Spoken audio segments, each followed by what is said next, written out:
Well, welcome to our next coffee shop chat with friends. I'm joined here today with Joan Thompson and Lori Gordon from the North American Climate Justice Team to talk about why we think the enduring principle of the sacredness of creation is important to community of Christ. So let us chat. We flipped a coin and I'm going first. So, as I've thought about this question, I think there's really two perspectives. There's why it's important for everyone, and there's why it's important for community of Christ. And in terms of why it's important for everyone, in our Western culture, we've become so capitalistic, so consumeristic, and so detached from the natural environment that we tend to view things as objects to be manipulated for our personal benefit. And that has become so insidious that we often view other people as objects to be manipulated for our personal benefit as well. And so I think the sacredness of creation, when you really get in touch with the fact that everything is sacred, it's not that we worship creation, it's that there's sacredness in everything. Other people, animals, trees, birds, flowers, the very air that we breathe. We are part of a complex and sacred web of creation. And that changes us.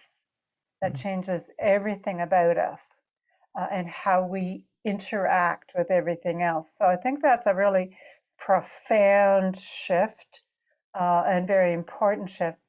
But the other thing is, as I've thought about why is it important for a community of Christ in particular, I think it's because we are a Zion movement.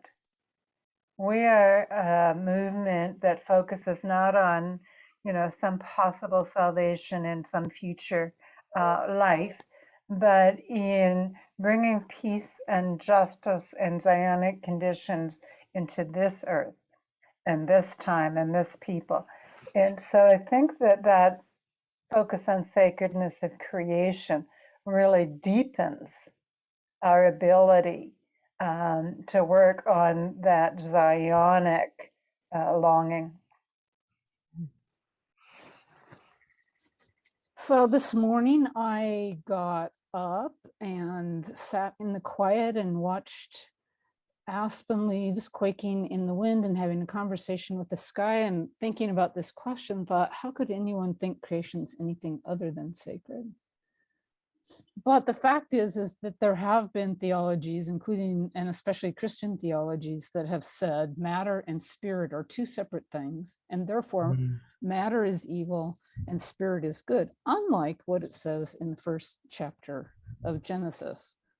So whatever your perspective is, this recognition that creation is beautiful and good and yet holds a lot of ambiguity. There's a male quail with two chicks that's coming around. I don't know what happened to the female. I don't know what happened to the other 8 to 10 to 12 chicks. And yet there's something just beautiful and reverent and special about that. So that does elicit that love for creation. And we live in this world where we don't share values with everyone. And yet these enduring principles are one of the best kept secrets, I think, of Community of Christ in terms of stating these values of the gospel. And I would suggest, though I am biased, as Joan might also be, I think without sacredness of creation, there's no point in any of the other ones. If God is not in and through and interacting and in relationship with the world, then unity and diversity doesn't matter, worth of persons. But when we notice that creation is sacred, oh my gosh, then it just opens up this recognition that this transcendent non-thing that is a being of goodness and beauty, holding all of this, the good and the bad, together, and is in and through us all. So I wanted to tell you a story. A number of years ago, I was invited, when I was still working as a biologist, to give a talk at the Graduate Theological Union where I was studying on evolutionary creativity in a sacramental universe. And one of the students said to me after I'd done my little talk, what do you mean by sacramental universe? And it just popped in my head from section 90 of the Doctrine and Covenants.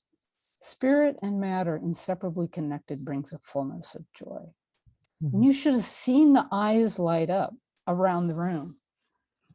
And they were like, oh, did you make that up? I was like, no, that's a text in my tradition. You know, that's a premise upon which, you know, the faith tradition that I'm in operates.